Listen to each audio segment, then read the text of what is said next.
dos contatos imediatos.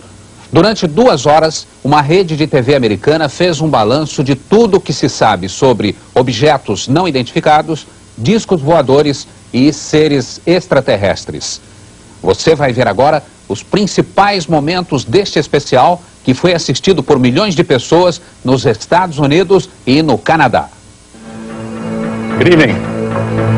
What do a colonel in the United States Air Force, O programa da TV americana foi conduzido por Mike Barrell, um dos apresentadores de maior credibilidade nos Estados Unidos. Foram 2 horas de debates, entrevistas e até um satélite ao vivo direto de Moscou. No começo, Mike Barrell levanta uma dúvida que todo mundo tem quando se fala de discos voadores. É possível existir uma nave capaz de viajar milhões e milhões de quilômetros até atingir a Terra? Para responder a esta pergunta, ele convidou o astrofísico Thomas McDonald, que é um especialista no assunto. A grande vantagem das viagens espaciais, diz ele, é que no espaço podemos acelerar até atingir velocidades próximas à da luz. Os foguetes de fusão, que usam hidrogênio ou hélio, já têm o combustível pronto no espaço. Não precisam, portanto, carregar peso. Além disso, diz o Dr. McDonald, consegue-se uma energia milhões de vezes maior comparando-se com os foguetes que usamos na Terra. Outra dúvida comum é sobre a natureza das aparições dos discos voadores. O apresentador Mike Barrell pergunta: afinal, se os extraterrestres querem causar impacto, por que não aparecem num lugar bem conhecido, como a Casa Branca, por exemplo? Mas o fato é que isto aconteceu. Em julho de 52, a Força Aérea Americana tentou interceptar uma dúzia de objetos voadores não identificados que estavam bem acima da Casa Branca. Esta aparição acabou se transformando no acontecimento de maior impacto no país desde a Segunda Guerra Mundial. Este oficial garantiu na época que os objetos não tinham nada a ver com os projetos secretos que estavam sendo feitos no país. Este outro admitiu que os objetos podiam ter origem interplanetária. E o representante da Marinha disse que não conhecia nenhum míssil ou aeronave com a forma de um disco voador. Para dar uma satisfação à opinião pública, a Força Aérea Americana criou uma unidade de investigação que chamou de Projeto Livro Azul. E Mike Barrell está agora com 2 oficiais americanos que estiveram envolvidos pessoalmente com o projeto. O coronel Robert Friend, que chefiou as investigações por 5 anos, e o coronel William Coleman, ex-porta-voz do Pentágono.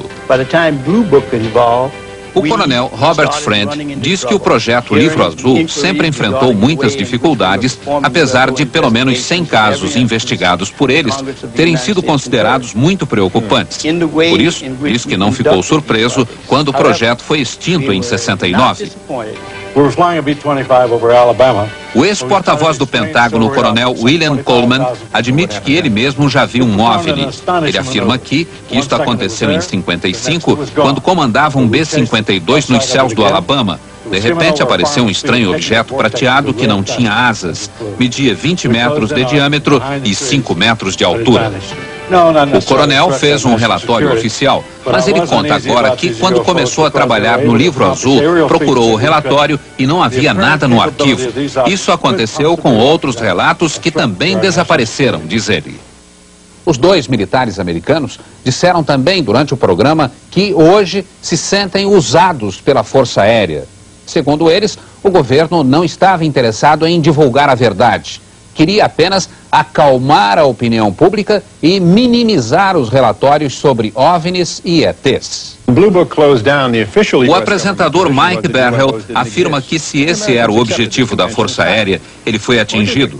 Em pouco tempo, o pânico foi substituído pelo riso e o noticiário sobre o assunto ridicularizado, passando a ser publicado só por jornais sensacionalistas.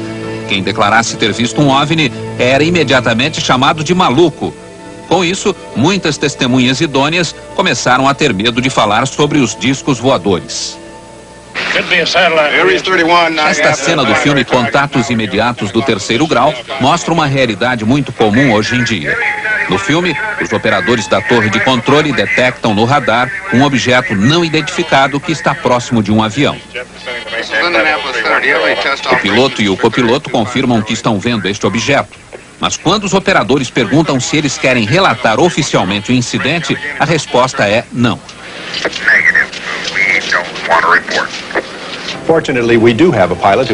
O apresentador Mike Barrell está agora com um dos poucos pilotos dispostos a falar sobre OVNIs. É o capitão Neil Daniels, que voou na United Airlines por 35 anos. O capitão Neil conta que estava pilotando um avião de São Francisco para Washington em março de 77, quando viu uma luz muito forte à esquerda do DC-10. Os instrumentos de bordo, diz o capitão, passaram a marcar rumos diferentes e uma força qualquer puxava o avião para a esquerda. De repente, o objeto desapareceu numa velocidade espantosa e o capitão lembra que o tempo todo o copiloto dizia: "Não quero ver, não quero saber."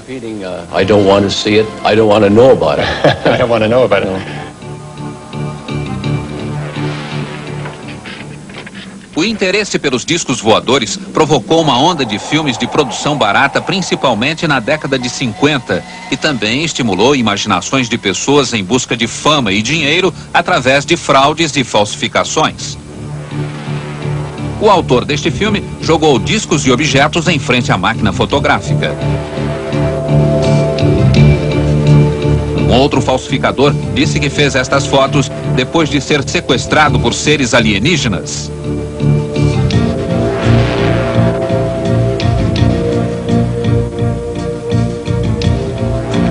Neste pequeno aeroporto da Virgínia, foi filmada uma sequência com um disco voador. Era fraude.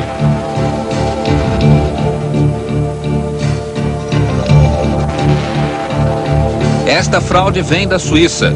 Um fazendeiro disse que foi sequestrado por ETs. A nave que ele fotografou foi achada no curral da fazenda. Mas o apresentador Mike Barrell mostra também muitos filmes e fotos que ainda são uma incógnita. Este executivo de uma firma de computadores e a mulher dele estavam juntos e conseguiram filmar um estranho objeto voador. Oh, good God. I don't know. Not playing. I'm going to tell you something, honey. I don't know what the hell it is. Este outro filme foi feito na Guatemala por uma equipe que filmava um comercial de automóveis. O cinegrafista Robert Perry também conseguiu um documento importante quando estava no Canadá. O objeto, filmado a uma velocidade muito baixa, aparece bem nítido. Robert Perry conta que o objeto se transformou num incrível show de luz e que, segundo técnicos, estaria viajando a mais de 48 mil quilômetros por hora.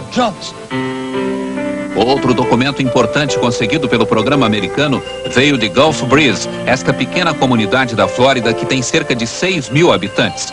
Aqui, mais de 100 pessoas viram um estranho objeto por vários dias. Gulf Breeze é uma cidade cercada por bases militares, mas nenhuma autoridade afirma ter visto qualquer coisa estranha. A maioria das testemunhas foi reunida pela produção do programa num auditório local e levantaram o braço quando o repórter perguntou quem tinha visto um OVNI. How many people in this room tonight have seen a UFO? Raise your hands, please. O apresentador Mike Barrell diz que um dos moradores de Gulf Breeze, chamado Ed, tirou muitas fotos do OVNI, mas fez questão de não aparecer. E aqui estão as fotos de Ed. Segundo ele, um estranho raio de luz o paralisou. Ed levitou um pouco e depois caiu. Esta é a foto mais famosa de Ed, que ele tirou uma semana depois, através do para-brisa do caminhão. O OVNI está pairando a menos de 1 metro do chão, a ponto de se ver o reflexo no asfalto. Ed também conseguiu fazer este filme, escondido atrás das árvores no jardim de casa. Reparem como o objeto vai de um lado para o outro.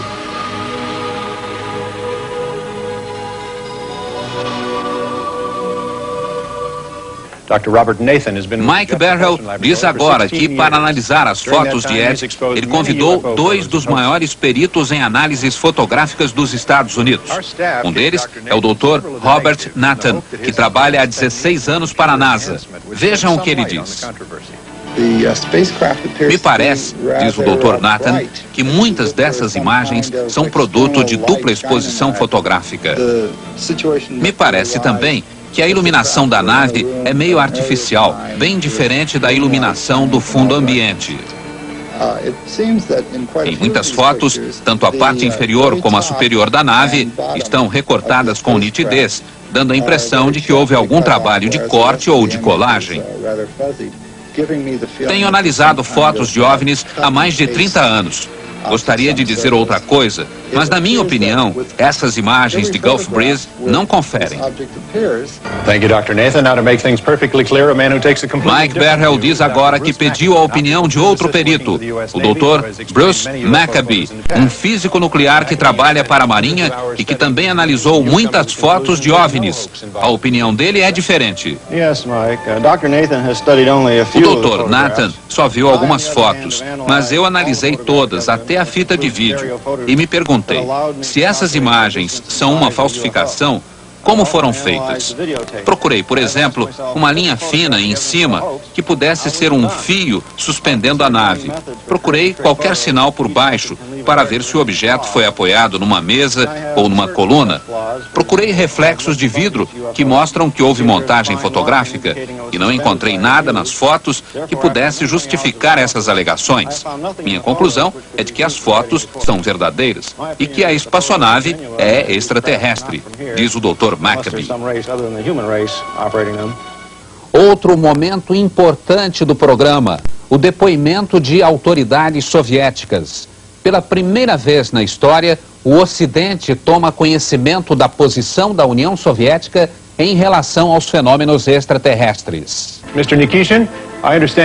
O apresentador Mike Berhel conversa primeiro com Leonard Nikishin, que é o secretário do grupo de trabalho do governo soviético para assuntos extraterrenos.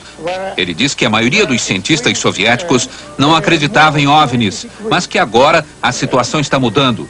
Segundo Nikishin, o fenômeno está sendo abordado de forma científica no seu país e ele acha que vão entrar em contato com ETs mais cedo do que se esperava. O outro soviético é Sergei Bonlantsev, um jornalista da agência de notícias TASS, que é especialista em OVNIs. Sergei diz a Mike Berhel que o relato confiável mais recente aconteceu em 85.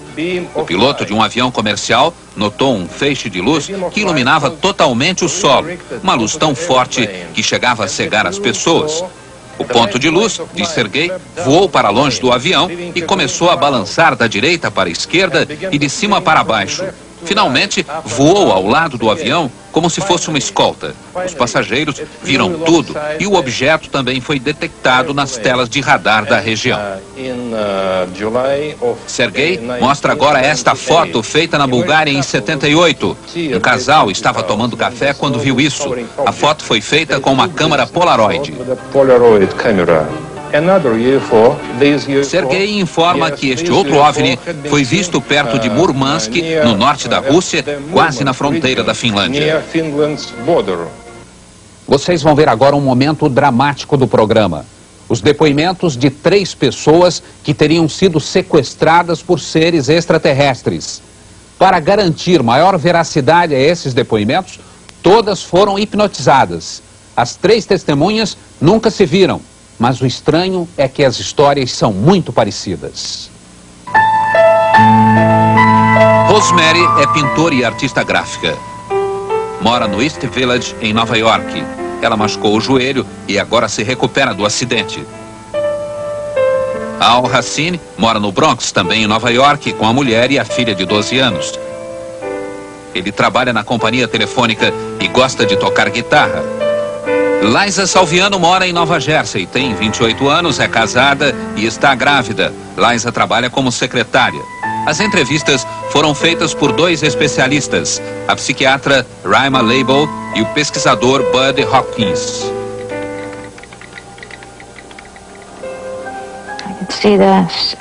Posso vê-los agora por cima da cidade. Tem uma luz muito brilhante, muito intensa. Quero ver o que é, mas não consigo.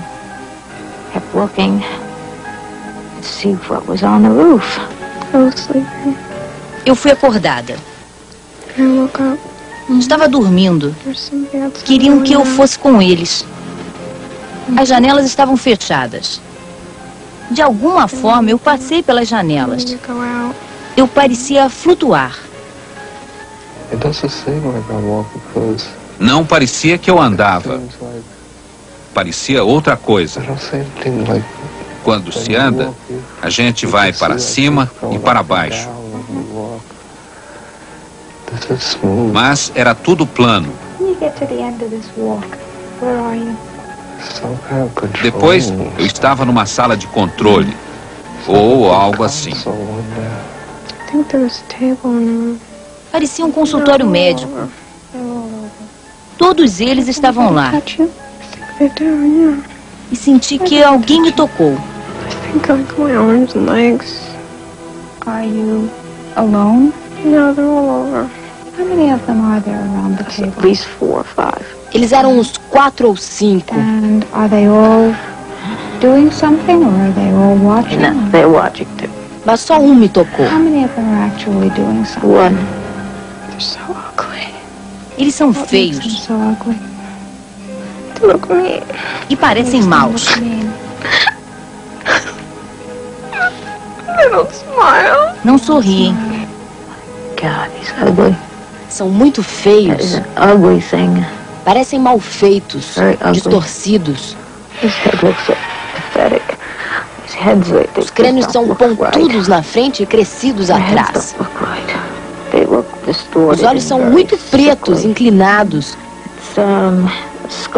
Tem rugas no lugar das pálpebras. Parecem olhos de lagartixa. São olhos pretos. Totalmente pretos. O momento mais polêmico do programa é o depoimento de um agente secreto americano. Ele recebeu o nome de Falcon. E para ter a identidade protegida, todos os depoimentos foram feitos com a imagem e a voz distorcidas. A produção do programa afirma que fez todas as investigações possíveis e garante que ele é realmente o que diz ser. Um agente ligado a um serviço ultra-secreto que investiga fenômenos extraterrestres, o MJ-12. O agente Falcon diz que o MJ-12 foi criado pelo presidente Truman na década de 50 com o objetivo de conseguir informações sobre OVNIs e submeter estas informações à investigação científica.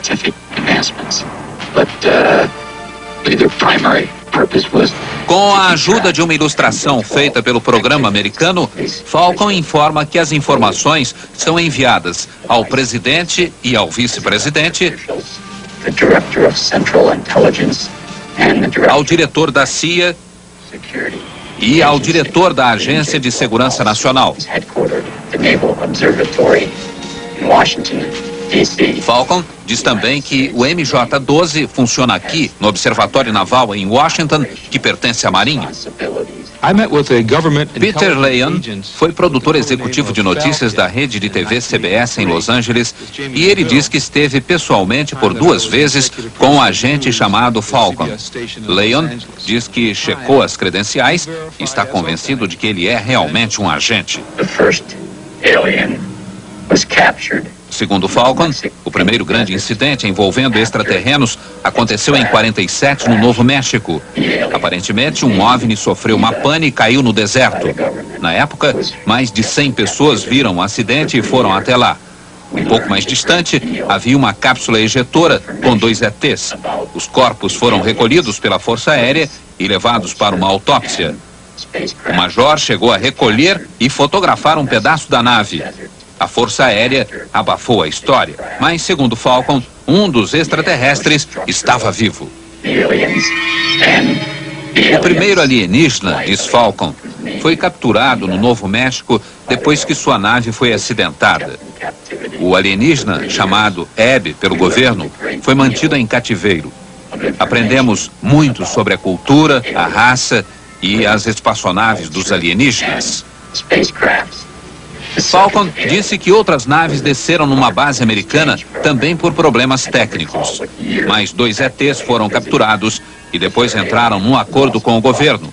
Segundo Falcon, eles tinham o controle total de uma base no estado de Nevada. Falcon afirma que, atualmente, só um deles vive lá. Este alienígena, diz Falcon, visitou um terceiro alienígena também dentro de um programa de trocas e tem sido hóspede do governo americano desde 82. Falcon diz que eles vivem muito, de 300 a 400 anos, e são muito inteligentes, com um QI superior a 200. Outra curiosidade, gostam de vegetais. Falcon afirma que já esteve com eles e diz agora qual o aspecto destes extraterrestres. Eles têm de 95 centímetros a 1 metro de altura. Os olhos são extremamente grandes, com um formato próprio. Têm várias pálpebras internas e os olhos são 2 vezes mais brilhantes do que os nossos. Tem 2 aberturas onde ficaria o nariz. E a boca é pequena. Não tem dentes como os nossos. As gengivas também são diferentes. Os órgãos internos são muito simples. Tem um só órgão que funciona como coração e pulmão. O sistema digestivo também é muito simples.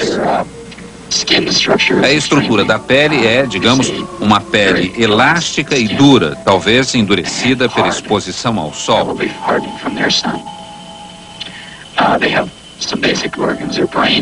O cérebro é maior e mais complexo do que o nosso, tendo várias voltas a mais. Os olhos são controlados pela parte de trás da cabeça. Tem uma audição muito melhor do que a nossa, superior mesmo à dos cães. Os órgãos sexuais são distintos. Existem machos e fêmeas. A bexiga é que se encarrega da função excretória. E tem um outro órgão que os cientistas acreditam ser responsável pela transformação de excrementos sólidos em líquidos. Não tem polegar. As mãos só têm 4 dedos. Os pés são pequenos e parecidos com as mãos. O apresentador Mike Berhel lembra que o que foi dito aqui pode não passar de uma fantasia. Mas ele lembra também que muita coisa que era vista como fantasia hoje é uma realidade. Computadores que ocupavam salas inteiras agora cabem no bolso. Transistores do tamanho de um pão de forma agora têm o tamanho de uma abelha. E hoje em dia, diz Berhel, podemos enviar mais informações usando um feixe de luz do que Thomas Edison conseguia transmitir por 5 dias através de 1000 toneladas de fio de cobre.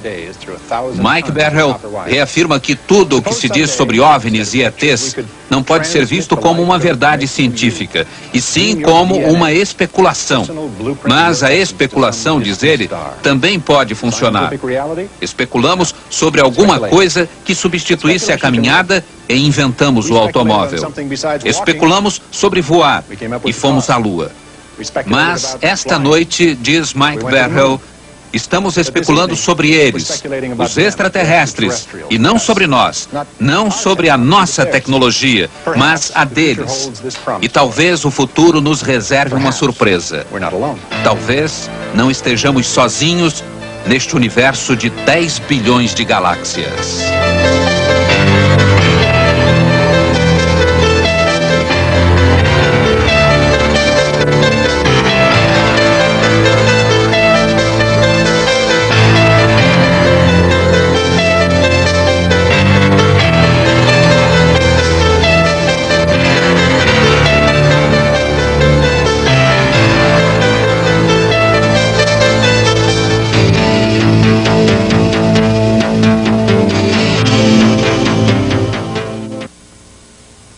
Boa noite.